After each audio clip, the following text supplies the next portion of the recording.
This week, Critiquing Comics. Jason and I discuss Paul Pate's Detective Perez, Autotropolis, a turned-to-11 detective story that doesn't take itself too seriously. And Adam joins me to review Simon Roy's Griz Grobus about a robot advocate for eating your veggies on a planet where humans have settled just in the past few hundred years. As always, a reminder that you can support the podcast by pledging a few bucks a month at patreon.com/deconcomics. At $4 a month, you can hear our monthly podcast on Jim Starlin's Captain Marvel run. Or if you'd rather give a one-time donation, you can do so via PayPal by sending it to mail@deconstructingcomics.com. We appreciate your support. This is Tim. This is Jason. This is Adam. And this is Critiquing Comics.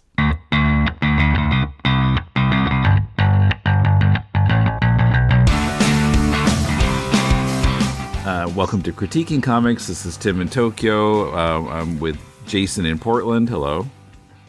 Greetings, Tim. And we're back already. It's weird. Like, sometimes the comics just pour in, and other times I don't get anything submitted for months. It really comes in spurts. It's a brave soul who sends us their book. I had a book last year. I didn't even send it to you. You know, I can only take so much thrashing. So this one is called, there's been a series of these Detective Perez books by Paul Pate. This is the third one. They've come out slowly. It's taken 16 years since between starting the first one and now. This one is Detective Perez. Sounds like that. Sounds like the creator has a job. Well, that could be. Yeah.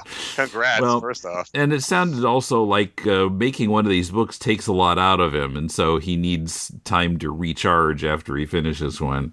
This is Detective Perez, Autotropolis.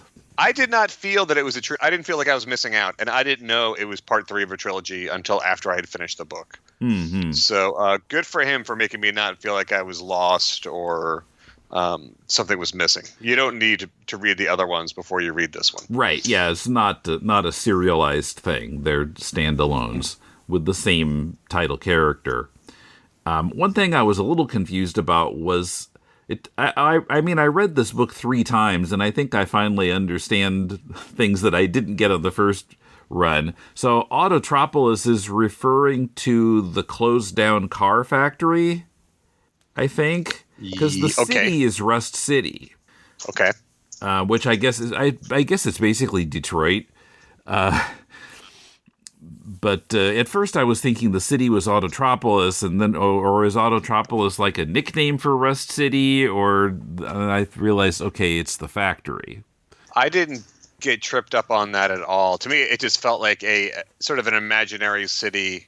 I got a lot of Walter Hill's The Warriors from this piece, in the same way that he explored sort of a version of New York that wasn't quite real.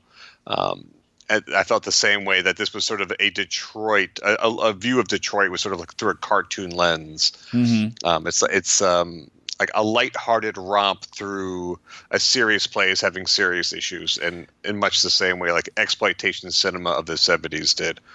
And that's not a knock on it at all. I think good artists will remix things that were already done. So there is a plot element here where these gangs are uniting into like a mega gang, which is from the Warriors, but it's remixed for a different time and culture, and I support that.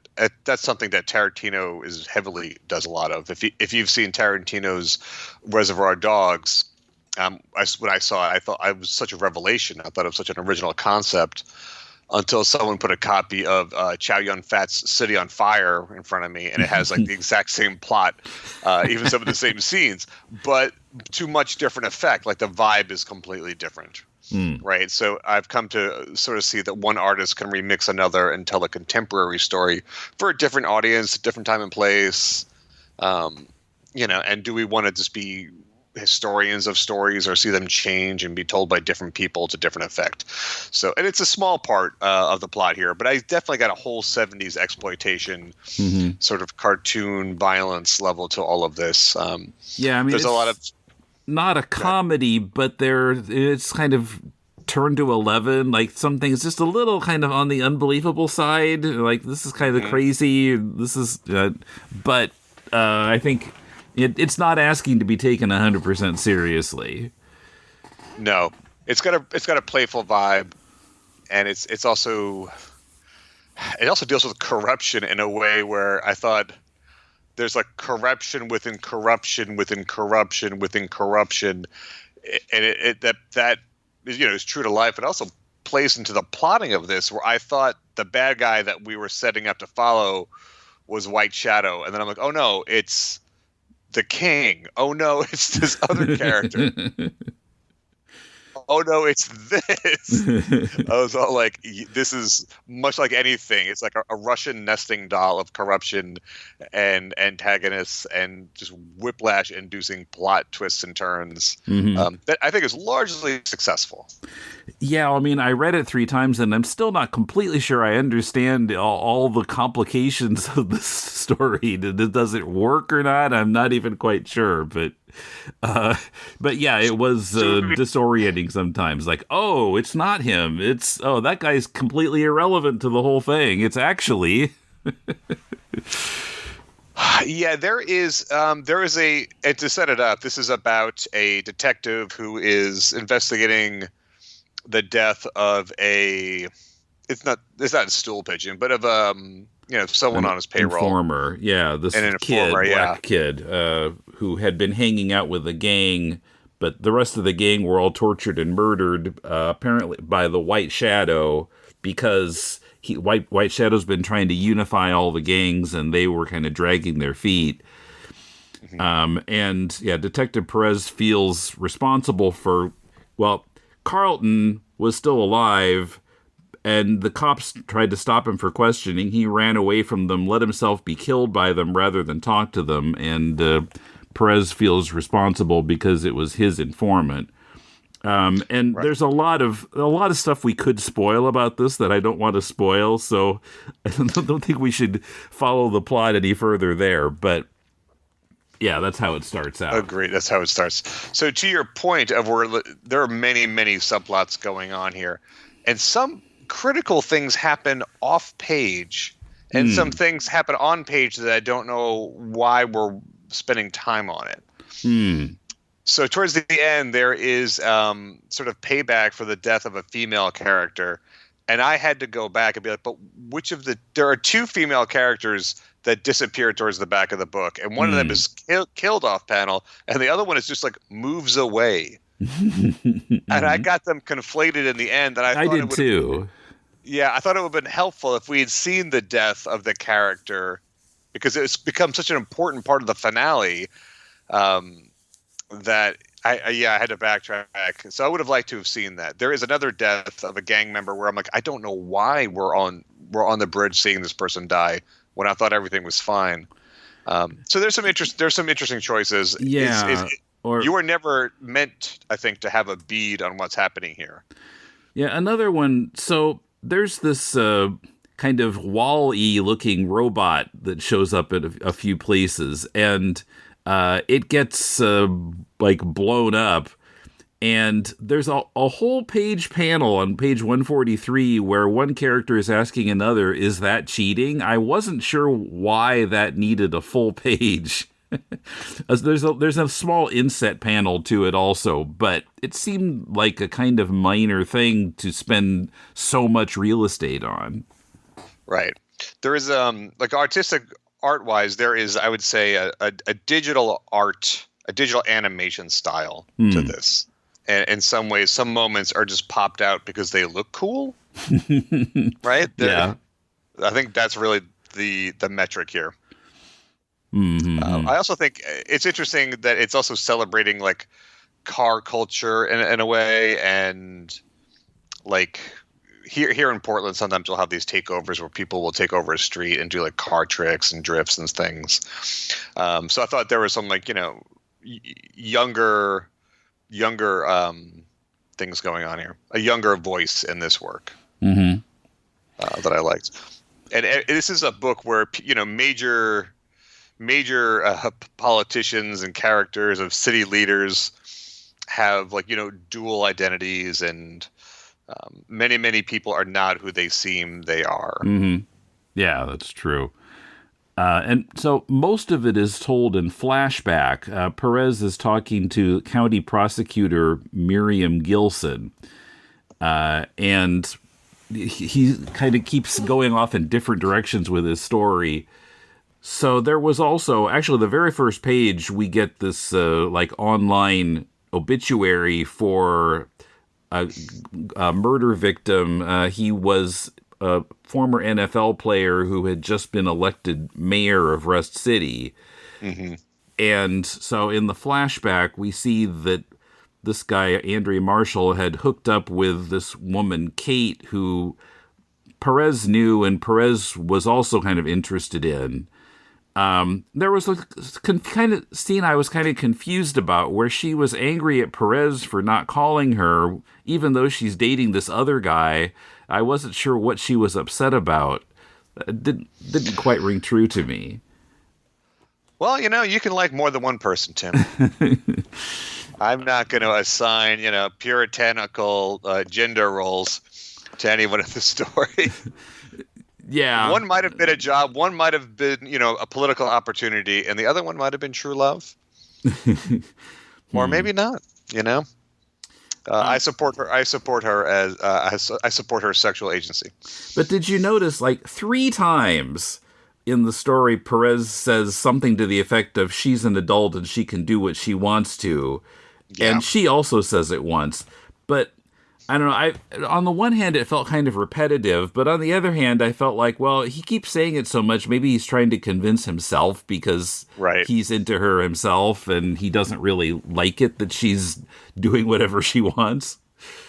We spent a lot of time with this Detective Perez, and maybe this was covered in the earlier books, but I don't know anything about his private life when he's not at work. I don't think we ever go to his house. He might have a wife and kids. I don't know. Yeah, we have no idea. Yeah. So there's another part where these crime gangs take over a stadium to hold a nighttime auto race. And I guess that the stadium is in the abandoned Autotropolis area. But I don't know. I wasn't quite believing that they could take over the stadium, especially, if it's shut down, does the electricity work? They've turned on the stadium lights somehow. That is just part of the sort of cartoon manic energy you have to go with. You made a good point earlier about the car lot, and maybe within the boundaries of that car lot area. But that a detective would show up and be spotted right away. I'm like, you got 10,000 people. There's probably off-duty cops there. So there was some of that stuff that I couldn't quite track, like the off-duty cops. Who were they working for? I just let it wash over me and went along for the ride for the most part.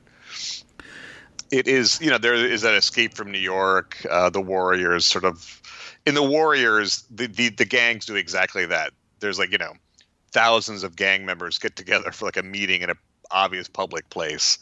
The cops they're just not on it.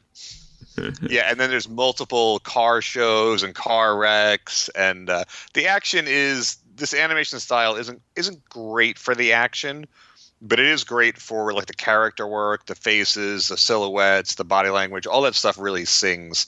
Some of the action stuff I was a little bit sometimes I had a hard time following it. I liked some of the drawings of Perez running because he put so much kind of energy into the shape of his body as he's running. It's a little bit distorted. Yeah, there's a powerful female character introduced midway through, and she's got a great silhouette and body movement as well. So you can tell that he's giving them all, he's assigning them all character traits through their physicality very successfully.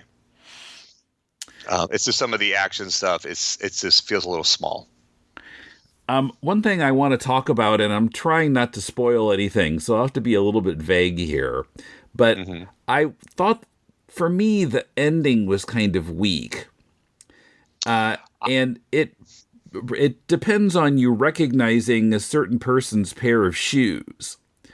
And reading it the second and third time, I noticed that we do see those shoes in a few other places. They're never commented on, except in one panel where we haven't seen the shoes for many pages, and I didn't glom onto it. But so when I got to the end the first time, I was like, whose shoes are those? What's going on? That was a question I was going to ask you off air. Is what is happening on the last page of this book? Well, I mean, even if you recognize the shoes, and you know who it is, I needed more there, because I guess the idea is that person is planning to kill another character who has just walked by. But I didn't know what the motive was. I couldn't figure out why that character would want to kill the other character. That's something that might have worked better at animation, or if you could assign like a musical cue to a certain character, then you can get away with just seeing their hand or their foot. But I was all like, I have no idea whose foot that is or why. Yeah, that's an excellent point. One other thing that I have to point out, because I'm a lettering snob, for the most part, the lettering in here is pretty good, but occasionally characters have multiple characters will have different fonts. Mm-hmm. And I think it's a little bit overdone. And it's, as a general rule, like, you shouldn't have wildly different fonts competing against each other. Well, there's no hard maybe, rule, although stylistically it took me out. It looked too much like Papyrus. Let me put it that way. Well, yeah, I mean, maybe the choice of font was not quite on point, but I did kind of like the fact that they had different fonts, because in some panels we couldn't see their faces, and it made it clear who was speaking. Maybe that's what it is. I just felt like they were even maybe different sizes. Too. But it that bugged me a little bit. But you know what? Maybe I'm wrong. Maybe you liked it. And like I said, I read it 3 times, and I was getting new things each time and kind of figuring it out. And I was trying to decide if that was a feature or a bug. I mean, it can be kind of nice to have to read something multiple times to really absorb it. And I appreciate that he's not being super obvious with everything. Like, that's good storytelling to make you want to work for it a little bit. There's a line where some people are so obtuse you have to watch something multiple times to get it. You know, I feel like you should work with the audience a little bit, but I didn't feel like I was really missing out on anything except for a little bit of confusion at the end. Mm-hmm. And that certain characters seemed important, and then they were immediately replaced by somebody more important, and then were replaced by somebody even more important. And then a character shows up in, I guess it's like a knight, an armor, like a knight armor. And I was like, okay, at this point, I'm just going to go with the ride. Yeah, I'm going to stop crafting any sort of crime logic to this and just go with the story that he wants to tell me, and know that I'm in this sort of 70s, 80s exploitation camp thriller that kind of has. And honestly, I enjoyed this quite a bit, and it's a 200-page book, and I'd never put it down. I really enjoyed it, and that you read it 3 times tells us it's not torturous. No, I mean, you can finish it in an hour. Yeah, there's a lot of fun to be had here. And this is all, you talked about the repetitive dialogue. This is all a one-man show in Paul Pate. Right. Art and story. And editing and everything. And when you don't have a second person to bounce things off of, you might repeat lines. That's something like every writer does in their first draft, and someone reads it and says, hey, you've used this descriptive term a couple times. Mm-hmm. Yeah, I mean, it might, having an editor might make it a little smoother, but I mean, compared to some other books that we've read for this show that didn't have an editor, it's doing pretty well. This is award-winning compared to this is. I mean, it's well done. It's really well done. It's got a good voice. It's got a good vibe. You just have to acclimate yourself to the tone. But I think that's to its strength. You wouldn't want a super realistic version of this. I don't think the creator wants to tell a super serious version of this. Yeah, it's supposed to be a romp. Leaning a bit towards like Fast and Furious. Mm-hmm. Right. I've never seen one of those, but I think I get the idea. Yeah, yeah, I know what it is, but yeah, I've seen the trailer. Exactly. Like, it's just not that type of thing. Is usually not for me. But I'm glad I picked this up, and I'm glad I read it because it's not the type of world that I visit often. But I do love like standalone crime thrillers. I mean, my shelf is filled up with, Dashiell Hammett and Ross McDonald, those type of done-in-one crime stories where you keep going back to this lone detective and he has a different adventure every time. And I hope Paul does more of these. I hope he lives long enough to do some more, right? He said it took him 16 years to do 3 of these. Yeah. That's a passion project. He wouldn't have done this if he didn't feel like he had a story to tell. And the story's here. I quite enjoyed it, actually. Yeah. So I think you can go to Paul Pate. That's a great stage name, right? Paul Pate. You can go to paulpate.com and see this work and earlier entries. And I just applaud, making a 200-page book on your own is a lonely, lonely endeavor. So the fact that you did it tells me that there's a passion and a love for this world that I think other people will enjoy as well. Find out more about Paul Pate's Detective Perez series at the link in the show notes. Coming up, Simon Roy's Griz Grobus and the Tale of Azkaan's Heart, a story that's both high-tech and mythical, ancient and futuristic. First, just a reminder that you can help this podcast by making your Amazon purchases via deconstructingcomics.com/Amazon and make that your bookmark for future purchases. Deconstructing Comics earns a bit of money from your purchase that helps us keep the show going. We really appreciate your support. You like cheap comic books, right? Well, I'm Professor Allen, and I talk about cheap comic books on the Quarterbin Podcast. In every episode, I'll dissect a single comic from my collection, as long as I paid no more than 25 cents for the issue.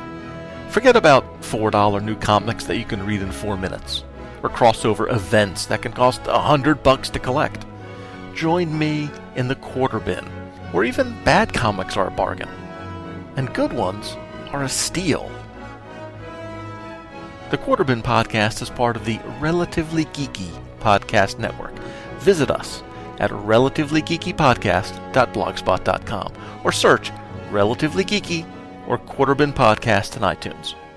I guarantee it'll be worth every penny. Welcome back. I'm now talking with Adam in Nagoya. How you doing? Hi, Tim. Thanks for having me on, as always. Yep, sir. I was a little surprised to have more comics to critique right away. We get a lot sometimes and not many other times. I think I said the same thing when I was talking to Jason for the same episode. So this is not a rerun of the first half. This is a different co-host and different comic. It's a nice thing to have, though, when it's, when there's plenty of it. When there's not anything, that's also nice to kind of relax, but it's nice to have lots of things to read, so. Yeah, well, I'm always reading something for either deconstructing or critiquing. Yeah. So, the comic we're talking about here is Griz Grobus and the Tale of Azkaan's Heart. This is drawn and scripted by Simon Roy, who is not a novice at this. He's had a lot of work published by Image, including this book. I had not read any of it except I read some of Prophet before. He worked on the art on that, not the writing. Okay. That's been a few years ago, and I was not reading it under the best circumstances, I think. I was in a doctor's waiting room trying to read it on my phone and falling asleep. And so I blamed the comic, and I never went back to reading it. But maybe I'll try it out again under better circumstances and see if I can glom onto it the second time. That might be a new way to rate comics, though, is like, does it hold up when you're tired and in a doctor's office? Is it... Because if it can hold your attention there on a small screen, then it's done its job, right? Yeah. Other comics that he's worked on that came out from Image, Jan's Atomic Heart, The Field, Island, Thought Bubble Anthology, and Protector, which was later renamed First Knife. Have you read any of those? I think I've read Island. Okay. But yeah, that's the only one out of that batch that I've ever read. So, okay. Yeah, I don't really have much to say about it because I don't particularly remember it. I'm pretty sure Island is one that was. Yeah, I'll stop there. I don't remember it enough to make any comments about it. But yeah, honestly, I don't read a whole lot of Image comics. But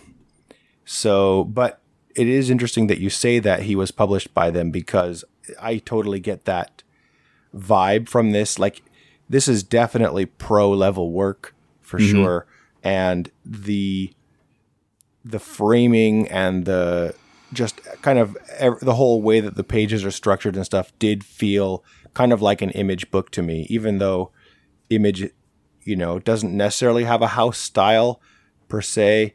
There is kind of an aesthetic there, because it's sort of like, I always think of Image bridging the two worlds between like truly indie comics and kind of pro mainstream comics. It's like right in that sweet space between the two. And so this definitely feels like that. Like, it looks pro. The art is all really well done, and the writing is very, very solid. But at the same time, it has sort of an indie vibe to it, right? So, so I didn't know that it was an Image book when I was reading it, but it makes sense. It felt a bit to me like an Avery Hill book. It wouldn't surprise me to see a book like this from Avery Hill. That's true. And that one, I would say that's more leaning towards like the boutique kind of artsy style more than Image does. But it definitely is like an action comic, though, and like more sci-fi kind of stuff, right, with this one. Albeit none of the main characters are like big action heroes. They're all, in fact, sort of trying to avoid action, I think. But yeah. Well, it reminded me a little bit of a book that did come from Avery Hill that I talked about with, who did I ever talk about it with? The Hard Switch was the name of the book that did come from Avery Hill. And this kind of reminds me of that, because kind of the art style, but also I think felt like both stories left threads dangling that they didn't wrap up, which is something you would never see in a Marvel or DC book, I don't think. Well, unless it's like, tune in next time, or buy the next issue, or we'll get back to this in a couple years, or something like that. It's always going to get wrapped up eventually, and then they'll leave some different threads hanging. But when it's like all there is, and some threads are still dangling, it feels a little weird to me, because I'm too used to having everything wrapped up. Yeah, that makes a lot of sense. It's not like an intentional cliffhanger. It's like, this is how we want to have it stay in your mind, I guess, for the, once you're done reading it, maybe. So, yeah. Okay. I agree. And by the way, the Hard Switch, that was with Kumar in Deconstructing Comics 781, if anybody wants to look it up. That's from last year. Okay, so what can we say about this book? So it takes place on a planet called Altamira, which it was interesting to me because in real life, the caves of Altamira were, some prehistoric cave paintings were found there in Spain. And there's a Steely Dan song about it. Okay, I wasn't familiar with either of those two things, so... Okay. But yeah, it's just an interesting choice to call it Altamira. And there are caves in the story. But I don't think there were any paintings in the caves. But I felt like that had to have been intentional. Well, you're right that there weren't paintings in the caves, but there were relics that of like a past society. So it definitely, I would say that was almost certainly a intentional choice, just because that's like... Even though these are like these kind of high-tech robots by our, from our point of view, according to this society there, it's from a distant past, right? These robots that that had settled this planet or helped to settle this planet. And so it is kind of their prehistory in a sense, right? Trying to uncover the people who created their societies there. So. Mm-hmm. And so this planet has been colonized, settled by humans. Apparently there were no, indigenous people who were kicked out as far as we know. Apparently it was without any human-like life. But it's been maybe a few hundred years. We know it's been at least... So this robot has been sitting dormant for 125 years. Yeah. And that was, in the early days of when this village was settled. So we know it's been at least that long. I was guessing probably a few hundred years earlier was when humans first arrived there. So, it's relatively new, but they didn't just get there or anything. Right. And this robot that they've sort of reawoken, he is, I guess is he a cook?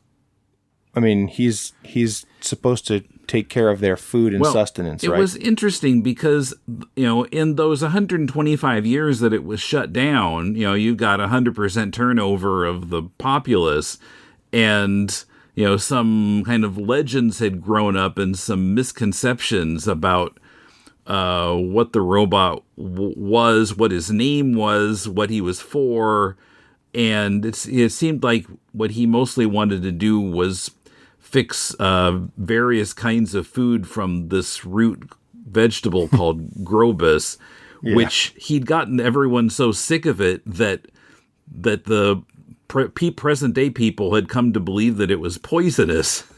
Right. And I believe that the root, because he made them eat too much of it, that was the whole reason they shut him down in the first place, was because they were tired of eating it, right? So, that's what made me think that his whole job is just to kind of provide sustenance, because he keeps calling it manna from heaven and saying it's the only thing that you really need to provide, all of your nutrition as humans. And so it makes me believe that possibly, going to this new planet, that was their form of terraforming, I guess, is like planting this Grobus root that tastes probably awful, but it's enough to provide all of your nutritional needs. And so they had to eat it day in and day out at the hand of this robot. And then they got sick of it and turned him off for hundreds of years.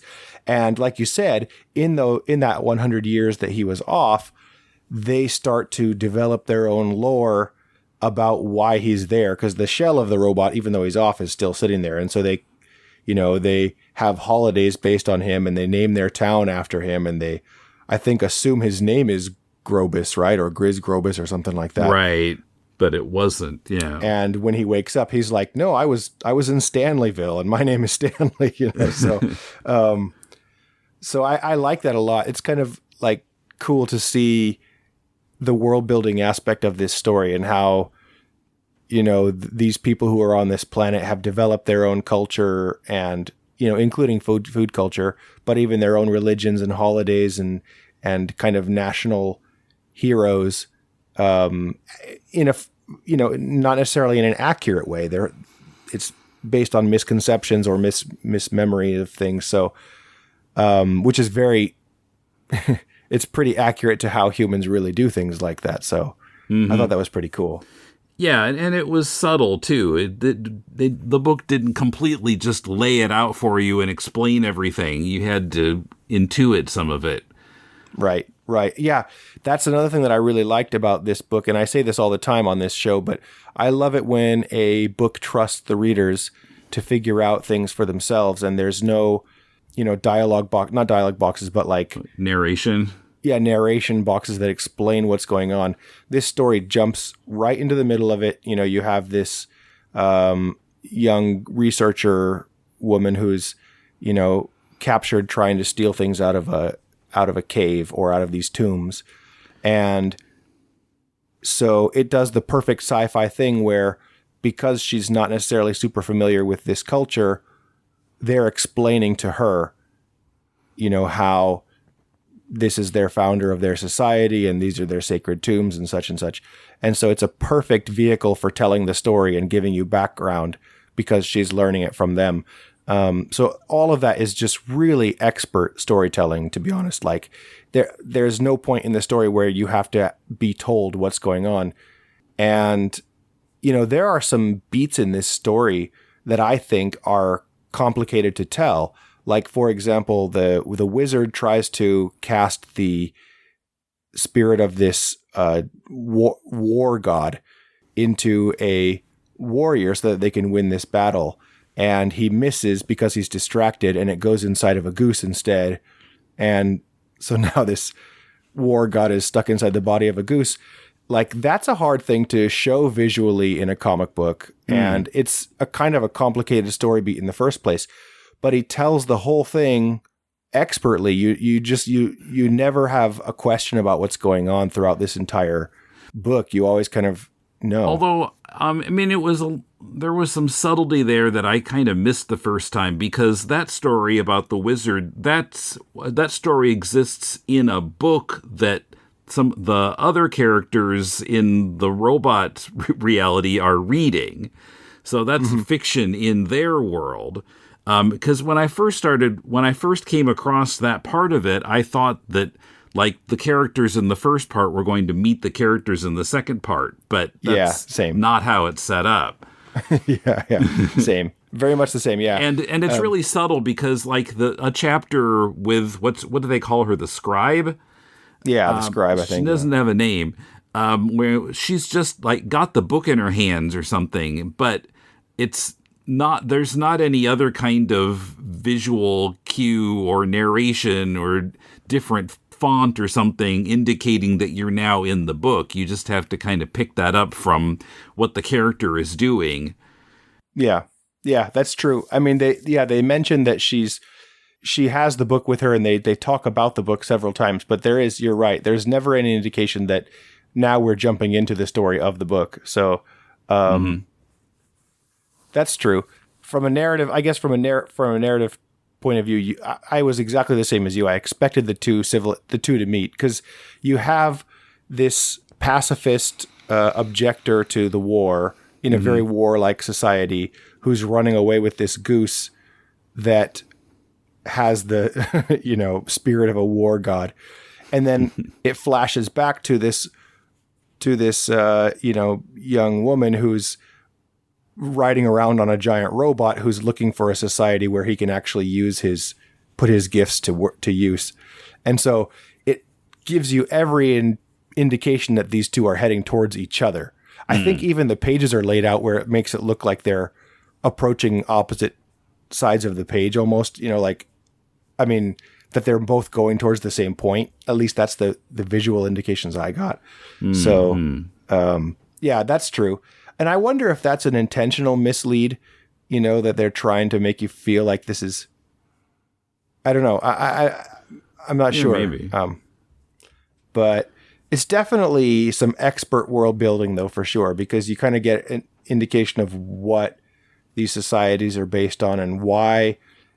Because when the book opens up, there's not any, at first, they're a pretty primitive civilization, it seems like. And, they have relics of technology, but they're not living this high-tech life by any means. And so at first I thought, oh, okay, maybe this is like a post-apocalyptic kind of story.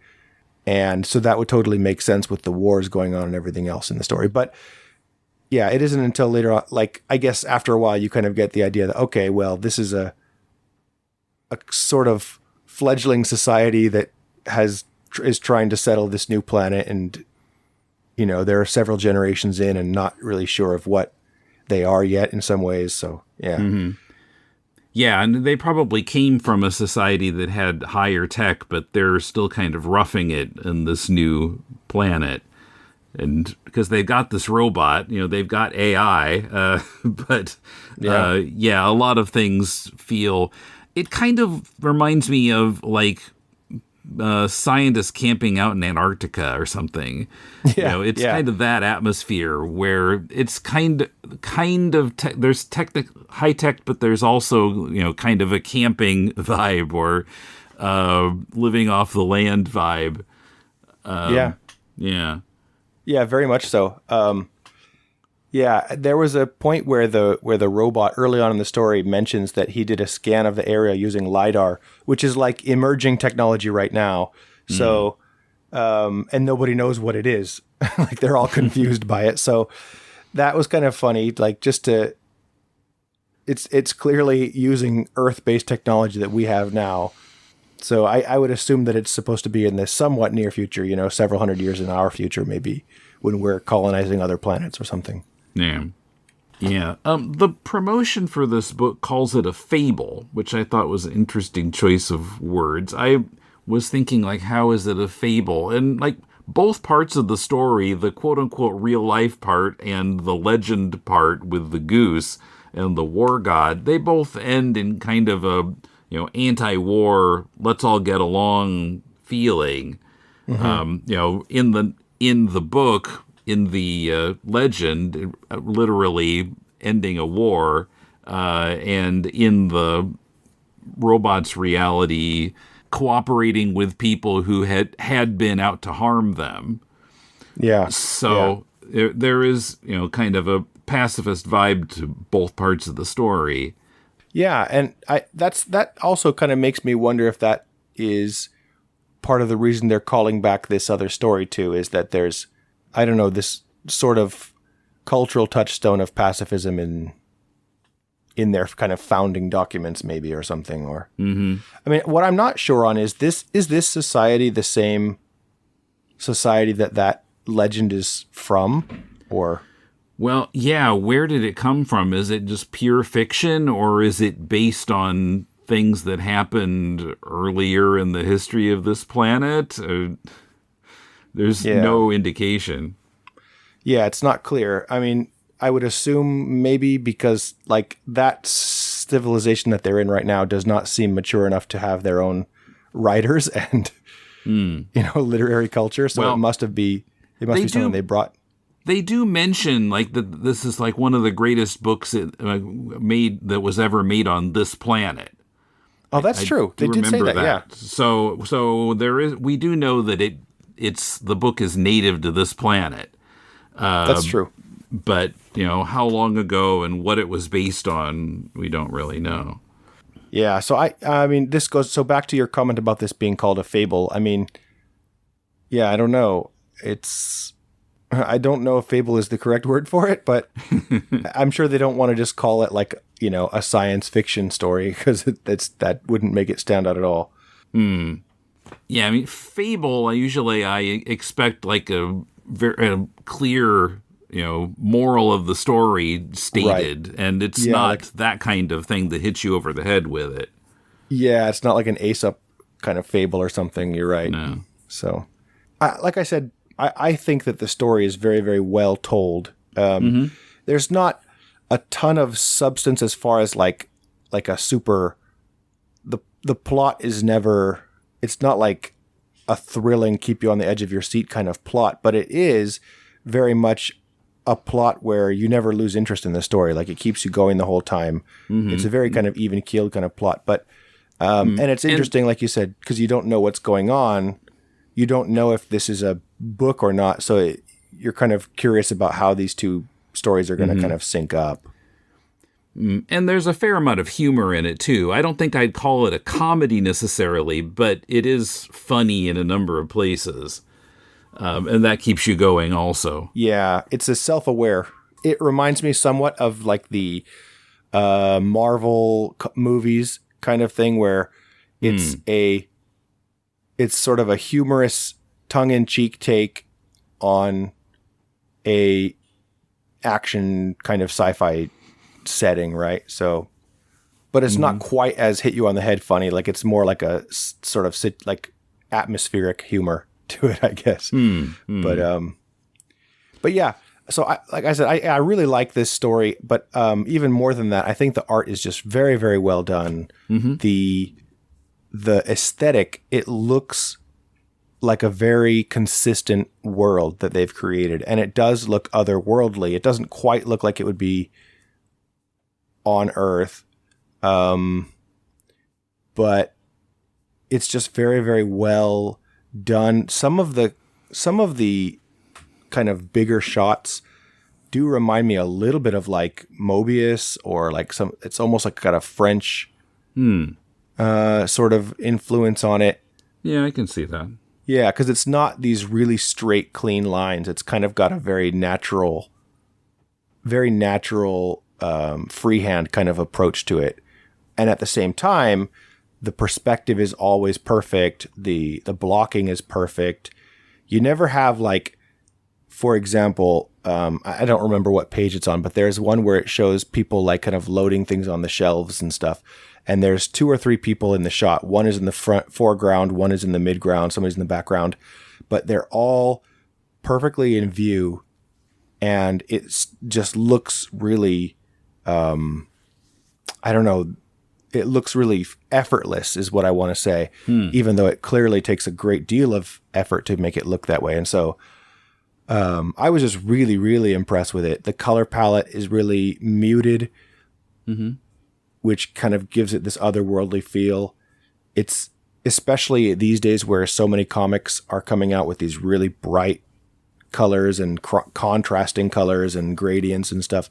This has a very, very like, I don't know. I feel like the art is intentionally kind of pulling the punches and keeping it very mild and mature. So I really, really like the art a lot. It felt very professional. Probably out of all the books that I've read with you on this show, it's probably the most professional looking art for me.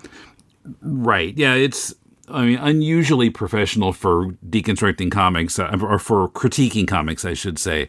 Critiquing comics is usually a little more amateur than this. But, you know, they submitted it to us, and so I thought, oh, this is for critiquing comics. But I almost should have made it put it on deconstructing. Yeah, it can fit either way, I suppose. But, yeah, honestly, you know, I mean, I don't mind like amateur art. In fact, I quite like looking at a lot of amateur art. But, you know, the things that really jump out and impress me when I'm reading a comic book are things like I just mentioned, like the way that they block out scenes and put everything in its place, and then the use of different angles and things like that. So I guess not just necessarily the draftsmanship, but composing the image is what I really look at as what separates it between being kind of pro level and amateur level for me a lot of the time. So a lot of the stuff that we read, you know, will have very straight on shots. It's, you know, medium shot, 2 people talking in a room, that kind of thing. And this one is just, it's not that at all. Like the bubbles, for example, the word bubbles never feel crowded or crammed into a panel. Every page breathes really well. You know, your eyes never have to guess where the next panel should be and where it's supposed to go. It's all of that is just no problems with reading. Yeah, word balloon order, panel order. I mean, when you sent it to me and you said, "Oh, I'm on page 61 now," I thought, "How long is this thing?" And I saw that it's like a couple hundred pages. But honestly, you can get the whole thing done in under an hour. Yeah, it's not very dense. Yeah, exactly. Which is such a nice way to read something. Like, you know, when something's dense, maybe it's just my short attention span, but I'll find myself like looking through the pages, like, how many do I have left here? And I didn't do that at all with this. It was just like, I was really breezily reading through it and just happy to be going at the pace I was going. So, that's, I think that is just as much of a compliment to the writing as it is to the art. But, yeah, honestly, I can't say enough good about this. I think it was a really, really great, expertly told story. So, yes.